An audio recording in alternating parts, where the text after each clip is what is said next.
Okay, welcome everybody to the Core Collective, Core Health Collective show. I've got Abba Mortley on the line with us today. Abba Mortley, I know it says it on your screen, Abba, and I was going to call you Abba Bailey, but then you've got Abba Mortley on your screen. So great time to introduce you. You are sitting in quarantine in one of the most beautiful areas in the world. So maybe you can tell us what you're doing now, and then let's get into what you do every day. Sure. I'm in Trinidad right now, which is where I'm from and my family's from, and where we make our products, actually, Cher-Mere, which I'll get into eventually. And so I'm having views of the mountain and of the beach from different places in the house and just looking out and waving, but that's all right. What do I do now? Or what in Kingston? So my family, we had ever since I've grown up, been doing natural beauty. My grandmother was an esthetician and a hairdresser, and she spoke to my mom, who at the time used to be the chief chemist for Nestle. And she was like, we need some products made for like people of color that doesn't have chemicals and doesn't come from somewhere else, And she's like, leave this job, come make products. And my mom's like, sure, I'll leave a 7-figure job and go make some products. Why not? And so I feel like that's where I get some of my like, sure, I'll try this. Why not? From. And anyway, so long story short, almost 35 years ago, we started the brand Cher-Mere. When we do, our first product was for hair. It was a hair like scalp tonic, and it's still one of our like best-selling products still 35 years later. And now we have over 60 products for hair, skin, body, and that's what I do in terms of wellness and that sort of stuff in Kingston, Canada. So I bought the products and the vision of using the products and introducing these services to the spa in Kingston 9 years ago. That's when we opened our first one, and our second one, I think this is our fourth year in the West End. Okay, so I'm gonna slow it down for all of our listeners and viewers, because you are doing a lot, and you summarized it like it's no big thing, like most entrepreneurs would be doing. Like, I just do this thing over here; it's no big deal.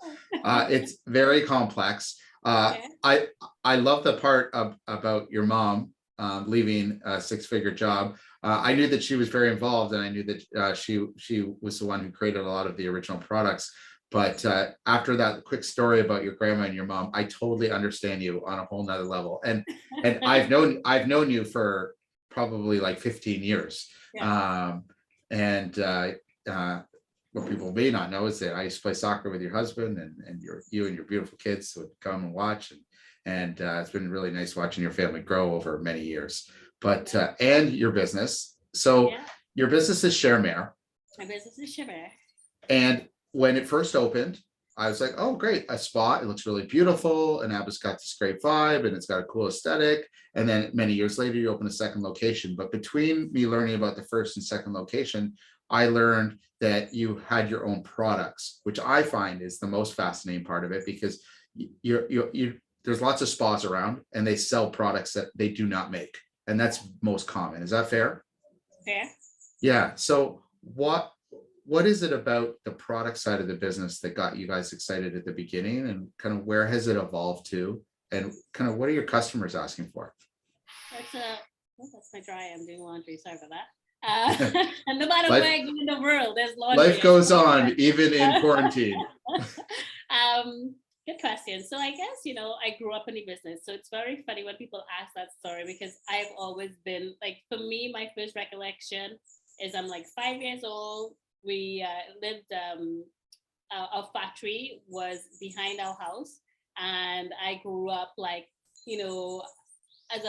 living alone as the only kid with my mom as a single parent. It was very interesting because it kind of was like a game. So like my friends would come over, my neighbor, and I'm like, let's weigh some herbs to put in products. So like, let's see who could label products the fastest. like let's see who can cap jars and put it into containers. So I feel for me, like, I always grew up with my grandmother's business, going to a hairdressing salon, interacting with the people there, like being a part of the conversation. It was like always an intricate part of the routine. I went to this all-girls school in Trinidad called Bishop's Anti High School, and I would walk to my grandmother's hairdressing store, and then they would all talk about the products and what it's done for their hair. And so just, having that instant feedback my whole life of, oh my God, this is my granddaughter, Cheryl's daughter, the one who makes the products. So it's always like, oh, I like this. These are things it did. And so it was really invigorating to see that this product that was made by my mom, that that was being used in not only my grandmother's store but other stores, other people were trying and having positive reviews. And I would also, when you're starting out, you have to get the product here. And I think like in any country, the Caribbean, there's something to be said about getting a product from outside of the country. Like there's a reverence or a quality of getting it from New York or the States or London. So we really had to prove that the quality of the product that was being made here in Trinidad was equal or better than those products. And so we had to do a lot of legwork like anybody does at the beginning of it. And I remember just being my mom's assistant, whether it's in a church, whether it was a fair, whether it was an exposition. And I know that I had my role. And we used to have this herb chart because all our products, we use different herbs in it.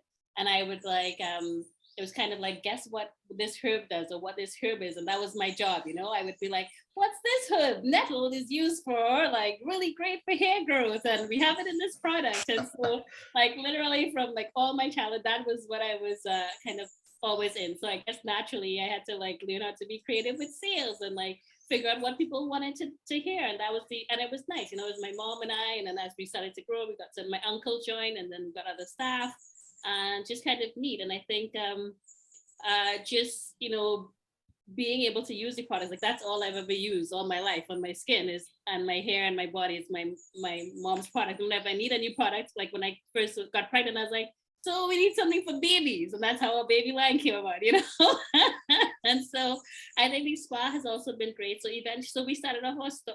I feel like I'm going on, but so tell me if you want me to stop. No, this is good. This is good. Okay, so much background. It's so valuable because your business is, I think, so unique in the spa industry. It's like none I've seen, and I really was excited to know, how that all became, and now I'm seeing it clearer as you're talking about, your childhood and looking at all the different herbs and how you came at this so naturally when it seems like such a unique business that rides alongside of what typical spas are doing. Fair enough. And so we started off just with products. We didn't have spas and we had that one product. So we started off more like my mom had a lot of herbs, like internal, so looking at beauty from what you put inside. And then we had this hair product. But and there used to be a talk show, kind of like a morning edition. I don't know what you would call what's a comparative in Trinidad. And they used to and it was hosted by this lady Alison Hines. And in Trinidad, when I was growing up, we only had one channel, TTT. So it was really easy to monopolize the advertising until cable came in later on.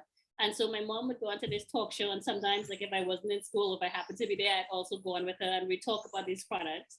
And it was great because my mom is like a household name. People know who she is in Trinidad. And they would call in and ask questions, and she would give suggestions. And then as we would go around to all these places, and as people started to know, they would have stories about how the hair product like works so well, and they would have pictures of their children whose hair they use it in, and like so, word of mouth started to spread. And so we had a first little store in this one mall, but then as we started to grow, we started to get into bigger like department stores and pharmacies. And then we realized like, people wanted more. They're like, okay, well, you have this hair product. What else can you do, And so we started to branch out more and more. And the same thing, my grandmother, in addition to doing hairdressing, also did aesthetics. And she's like, so what about the skin, And so I guess it was just a natural progression as people started to use one product and asking, well, what do you have something else for this concern? And so from that, we started to grow. And then we realized, well, we started to have these hair and these skin products. How else can we introduce people to the products? And so my mom's like, I'm going to open a spa. And so I guess we naturally progressed from like a store that sold just the products to trying to do spa services. And I remember our first month, very small, like maybe less than, I don't know, 500 square feet, very small, right? Like maybe 1 or 2 beds and like the products in front. And now we've grown and we have 5 locations in Canada. And for 10 years, we were in Barbados. And then now we have the 2 in Kingston. And so these spas were a way to introduce people to the product. Because once people touch you, and you feel something on your skin, or then that's a whole other experience, a whole other level of touch and smell and senses that are aroused that people like. And it lends itself easily to being like, okay, well, these are the products that we use. And like when oh my God, hold on guys, I'm going to show you the biggest iguana ever. Oh my gosh. This has never happened before. Hold on, do you see the iguana? Can you see on the Oh bench? Yeah, on the grass, right? There's 2. There's one like a big one, that's the baby, but there's a big one like on the fence. Oh, on the fence. Oh No, yeah, I can see it. Yeah, I just can lost see it. it. Anyways, Yeah, I saw him move away. Oh my gosh. sorry, Okay. random. Anyways, Okay. You're such a one of a kind, Abby. Like no one else is gonna show us an iguana. okay, well, it was pretty cool. I think maybe my kids are like, what, iguanas? I'm like, iguana. Anyways, and so that was the progression from the products to the spas and introducing people to it that way. And then I guess bringing it to Canada, like I did my undergrad, master's, and PhD there, and I was like, oh, what should I do? And a lot of my friends had come back and forth during the time that I've been there. They're like, you should bring your products, you should open a spa. And again, I was like, sure, why not? And so that's how I opened the Cher-Mere in Canada. And I thought like this spa was again a great tool to see how do these products work, because obviously the demographics of people are a bit different. And I wanted to see what was the response, and it was positive. People continued to come back to the spa and to use the products, and so that begins that story. Okay, so you've got two spas now. What would you say that like people that are just learning about your spa, what would you want them to know? Like who's your target customer and what do you want them to know? I think that's what I want you to share, because I'm very curious. I think for me, like this, like the spa is a tool, I guess. And so for me, it's more than that. Like I think for me, whenever I do stuff, it has to have a greater picture. And the spa is but one aspect of it. It's a vessel through which I think we're like a community center. And so I think like, I want people who when they walk through this space, they can resonate and feel that they are at ease with who they are. So that regardless of your race, your age, your gender, your sexual orientation or not, that it doesn't matter. And so I feel like there are two things I always tell my staff that I want people to feel is I want them to feel comfortable and at home. And I want them to know that the story behind, like we make our own products, because I think those are the things that make us unique. That when they put that cream on and they're like, oh my God, it smells so amazing, that they're like, well, by the way, we actually make it. And so I think that's what I want from this spa is that, you could be the greatest esthetician or provide the greatest service, but if somebody feels uncomfortable, I don't think you've done your job. And so for me, I just want this space to be an inviting space that people don't feel that they have to pretend to be something that they're not. Okay. And I guess what are you most excited about for the future? Like I think I'm most excited because like it's been quite an interesting journey, and I think it took a while to get kind of where we're at. Like people know the spa, and like it's been 9 years, and a lot more people know who we are and what the spa is than we were 9 years ago. So when we started, even though this whole community, I think that's how I built it, because Kingston is such a interesting community. It's there are a lot of people who've been there for a long time, and they do the things that they do, and they know the people that they know. So for somebody who comes in, it's very interesting to try to like permeate within that grid of like that, circumstance of what it is that Kingston is. And so for me, I think my approach was like, okay, I know we have these good products, I know we have these spa services, but I mean, how do you switch somebody from going somewhere else or inviting them or trying to get a new person who hasn't gone here? And I think what really helped is that community aspect of it. Like I'd volunteered with youth diversion all through university and just done a lot of other stuff within the community. So really started to tap in onto those networks, saying like, here, this is what we're doing. These are the products and this is the value we're trying to do. We want to give back to the community. Every month, for example, we usually have either a cause or a non-for-profit that we give to. So this month we were doing period poverty with United Way. So when people bought in any type of personal care item, we gave them $5 off any service. So then they get to come in and they feel like really rewarded, and we're able to give stuff to United Way. And then the month before that, we did something for a scholarship that I'm doing with Queens. And then the month before that, we did with youth diversion. And so I think people buy into it now and they get it. It's not like we pretended that that's who we are. We have consistently done that. And I think that that is what has also gotten us through these last 2 years. We were closed for a significant portion of it because we were just mandated to be, but we were able to utilize two things. The fact that we made our own products, so we were able to make gift baskets and we were able to market that to people who use it and say, you know what, we're going to give you a manicure in a box that you can take home, a pedicure in a box. And I think people supported us because even while we were doing that, we did give backs to India for COVID. We did other stuff. So our mantra and our philosophy remain the same, and they realize we didn't just close up shop and pretend like it wasn't anything. We still continue to be who we are, and I think that continues to resonate with people, so they continue to come back. Amazing. So yeah, like I didn't, when I introduced you, I probably could have talked about how much you do for the community. Like you're an absolute machine, and you've got how many kids? Four. Yeah, that's right. I always say five because I include Ted.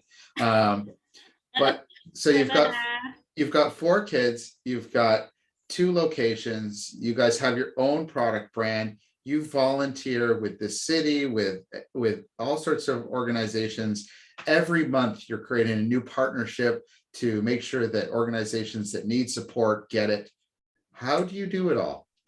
Everyone's going to want to know this. They've heard this conversation and they're going to go, yeah, but does she have a twin sister that no one knows is a twin sister? Maybe there is something. Maybe I have that degree so that I have a clone. No, I'm just kidding. I do not have a clone, but I can use one if anybody has the technology. Hook me up. But you know what? I'm not gonna lie. These last 2 years have been very challenging. I feel like I've gone at a speed that was ridiculous. And so if I were to be honest, I would say that I went probably too hard over the last 2 years and then crashed in November of last year. And I feel like I'm now kind of recouping what it is, because on top of what I did, with COVID, I started Let's Talk Kingston, volunteering more. And I just felt like the boards, the Kingston Economic Recovery Team, because I felt like, these are all places that need people and things to do. And so in retrospect, maybe I should have slowed down a bit. But I think when you're doing things that you like and you see what the end goal is, and you kind of figure out how to fit things in. Like not that I don't watch TV, I do. Like I have it on as background noise, but I would rather read a book and go spend time with friends, or I'd rather spend time with my kids. So I think I just do the things that I want to do when I want to do it and fit it all in, and I think that's what, I don't know, I work well between 10 p.m. and 1 a.m. and I sleep in between that, and then I go at it again, And then I think surrounding yourself with people who can help. Like right now, as I said, I think I totally crashed out into 2 years. And I realized like it was not sustainable. It's not sustainable to be going at the rate that I was. And so getting the right people to supplement you. And it's not, it's the right fit for you. Like getting those people who get who you are, who complement you, but who also can do the tasks that you're asking. So one of my really good friends, Emily, is now like our general manager. So she's taking over running the spot. And she's taking over coordinating stuff, because like I cannot do that and volunteer and do stuff with the city and do stuff for EDI and be there for 4 kids and do whatever else. And then I still do stuff for our business in Trinidad. So I think just like delegating the right people and getting the right people around you to support you, and even in whatever cause you do, making sure you align yourselves with people within those collaborations that want to work together, so you're not the person doing it. It's a collaborative event, so you're all helping and supplementing each other. Because you can't do it all by yourself. Like that's impossible.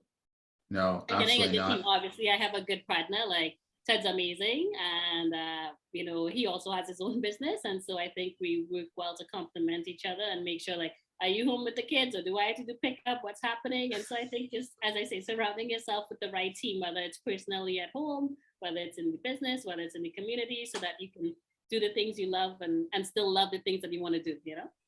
Yeah, you know what, that's amazing. And I think it's a valuable point that you made, that like, you've been Superwoman for a long time, and even you slowing down looks like Superwoman to many people, for sure. And I've always admired that about you, but I think I really appreciate, and I think everybody listening will probably appreciate your honesty around, your burnout in November. I think the past 2 years with COVID, I was trying to like pay rent for buildings that we own. We didn't have staff. I was trying to still make sure that things were happening, trying to innovate with like these spa boxes, trying to get our online going so that we can sell outside of Kingston, doing, whatever EDI and other work. And I think, I was sleeping, and then I was trying to, when the kids were home, I'm like teaching 4 kids from grade 1 to grade 7. Like it was not as sustainable. And then laundry in the house and everything else on top of it. And like, I was like, should I go for a run? Probably not, but I don't know if it's going to fit in, so it was a very unsustainable model. It's impossible to get all of those things done as one person. And I think that's the thing, just being kind to yourself and realizing like, okay, well, today all the kids made it through school and finished homework. good job. We all ate food, even if it was like boiled eggs and some fruit, Like, Yeah. we got that. It doesn't have to be a freaking gourmet Martha Stewart meal every day or whoever, I'm just like being, I think we're very hard on ourselves as to what we think we need to accomplish. And I think we need to like de-socialize stuff in terms of like what we see on social media, and everybody feels like there's perfection, but nobody puts up really their shitty time, right? Everybody's gonna be like, hey, how's it going?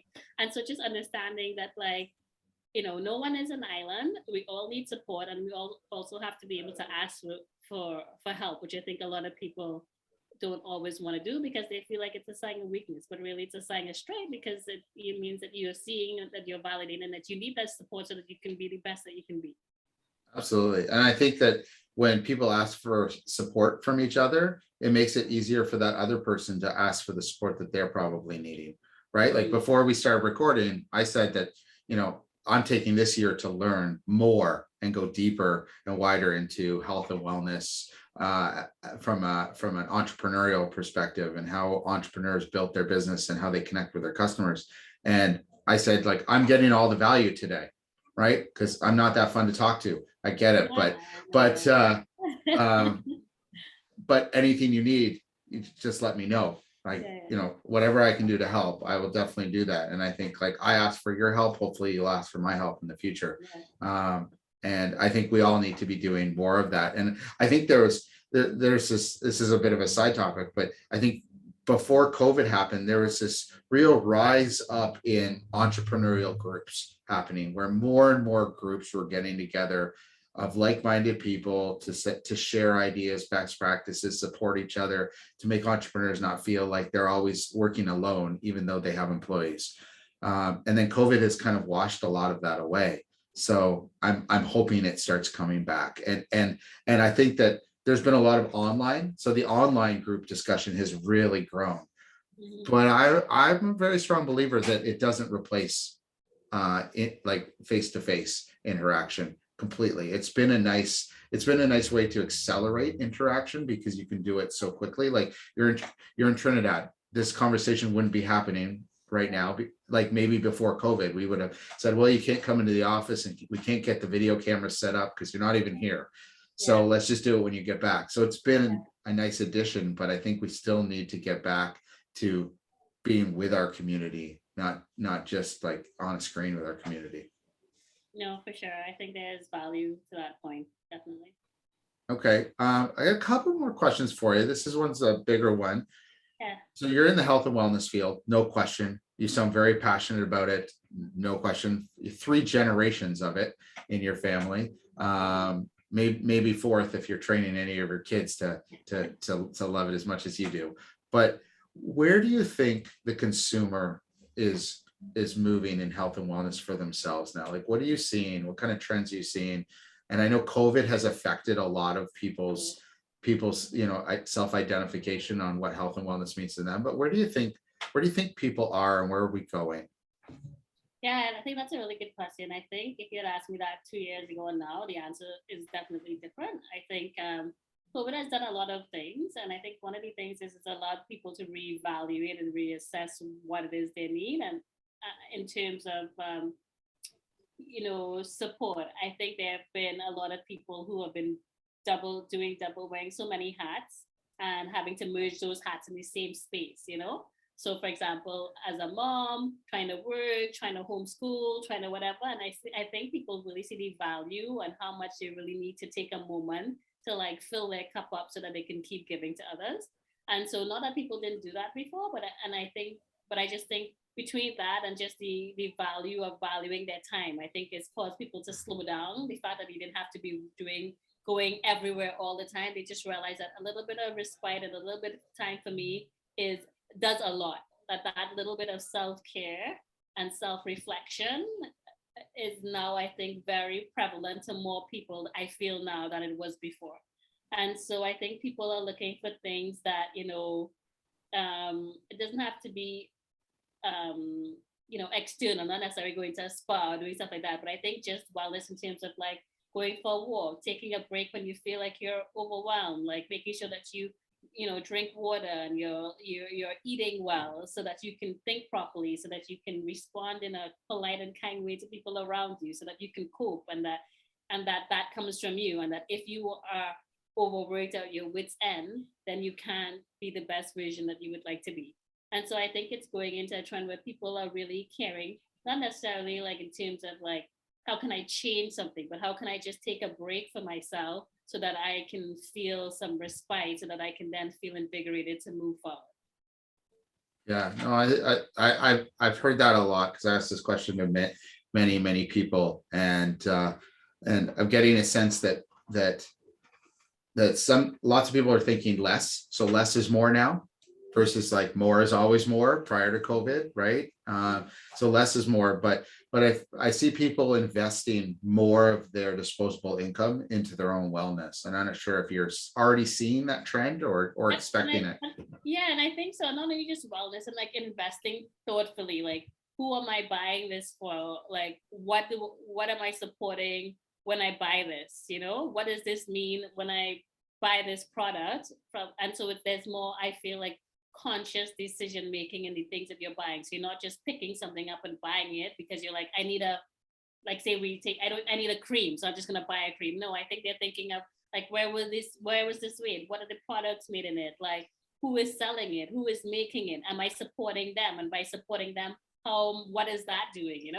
And so I think like in COVID, and obviously woman, Black, person of color, it's interesting that, from it, a lot of good initiatives have come, because, just statistically, like Black people generally are severely underrepresented with respect to investments and banking, getting loans, credit, from typical places that other people would get. And so I think, people have become more aware of like, well, here are some other smaller SME businesses that may be Black owned that I want to support, because maybe they had to personally invest because the bank wouldn't invest in them. And I think it's a good cause and I want to support that. So I think for me, like, there's a lot more of that conscious, like, buying, and people saying, she's a woman, she does stuff in the community, I'm going to support her, versus that. So I think there's a lot more shifting of when you are spending, a bigger picture of why you're spending your money on certain things. Okay. Yeah, no, I think that all resonates with what I've been hearing from some of these other conversations. So what do you want somebody to know about your spa and your products? So if you could tell them, one or two things that you think that they would really be interested to know, what would it be? About my spa and my products. About the products, that, I believe our products work. We use really simple ingredients. It's not a complicated system. It's like anything else. It's about consistency. And I think once you use it, that the results come from it. 35 years of business in Caribbean, where we have such a large mosaic of different skin types, people, hair types, and we're still going strong. I think that's a testament to it, as well as the fact that we're able to translate so easily to Kingston and not only have one but two locations and have people supporting and buying the products, says a lot about it. The first thing people ever say when they walk into these stores, geez, it smells so good in there. Like, without fail, that's like 90% what we hear every single day. And so not only they smell good, they really do feel good. And I think that's why we're here. Clean, simple products to use that feel good, that support a local business, that support generations of business, that supports a Black woman in business, and that works. And so that's that. And in terms of the spa, really welcoming. Like, we got a mural painted on the wall last year by 3 LGBTQT non-binary kids. And it's amazing. And it says, we hope you feel seen here. And that's what we try to evoke. We hope that people come in and feel that they're just not another number, that they're just not another person, but that through the people that they meet in this spa, from our reception to the person who does your service, that you feel that it was not just an automatic tick box, but just an experience that was shared between the both of you, and that we were happy to have you there, and that we hope that you come back if you want. Oh, that's amazing. That's amazing. So we'll make sure that we link up the website, and we can get all the products on the Cher-Mere website, I'm guessing. Yeah. Okay. So we'll link all of that stuff up, because people are going to want to know. They're going to want to smell that smell. I know, for sure. So good. So good. Yeah. One lady's like, can I eat it? And I'm like, if you want to, but maybe just, scrub instead, but, go for it. Okay, last question, and there's two you can answer, one or the other or both. Do you Okay. have a favorite productivity hack that you'd like to share, or maybe a book that you would recommend?